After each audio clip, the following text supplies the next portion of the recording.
ஒரு பொருள் speed of சவுண்டுக்கு மேலே பயணிக்கும் போது ஒரு ஷாக் வேவ் ஒன்று அதன் மேலே உருவாகும். இதை தான் சானிக் பூம்னு சொல்லுவாங்க. இந்த ஷாக் வேவ் நிலப்பரப்பை தொடும்போது ரொம்பவே பயங்கரமான அப்புறம் வெடிக்கக்கூடிய சவுண்டு நமக்கு கேட்கும். ஒரு ஜெட் ரொம்பவே வேகமாக போக போக எதிரில் இருக்கக்கூடிய சவுண்ட் வேவ்ஸ் விலக முடியாமல் ப்ரெஷர் பில்ட் ஆகிட்டே இருக்கும். அதுக்கப்புறம் மொத்த சவுண்ட் வேவ்ஸும் கம்ப்ரஸ் ஆகி சவுண்டோடைய ஸ்பீடு ரீச் ஆனதுக்கப்புறம் ஒரே ஒரு சிங்கிள் ஷாக் வேவாக ஃபார்ம் ஆகும். இதை பல கிலோமீட்டர் தள்ளி இருந்தால் கூட நம்மளால கேட்க முடியும். இந்த சவுண்டை பைலட்டால கேட்க முடியாது. ஏன்னா பைலட் ஆல்ரெடி சூப்பர் சானிக் ஸ்பீடில் போயிட்டு இருப்பாரு. இந்த சவுண்ட் பைலட்டை அடையறதுக்கு முன்னாடி அந்த ஜெட் ரொம்ப தூரம் போயிடும். சானிக் பூம் ஜெனரலா கோன் ஷேப்ல இருக்கக்கூடிய மேகம் மாதிரி விமானத்தோட பின்னாடி தெரியும். இதை வேப்பர் கோன்ஸ் சொல்லுவாங்க.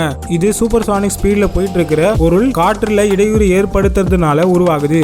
சோ ஒரு பொருள் சூப்பர் சானிக் ஸ்பீட்ல போகும்போது ஷாக் வேவ்ஸ் சைட்ல உருவாகி கண்டென்ஸ்டு வாட்டர் வேப்பர் இருக்கக்கூடிய ஒரு மேகம் கோன் வடிவில் பின்னாடி உருவாகும்.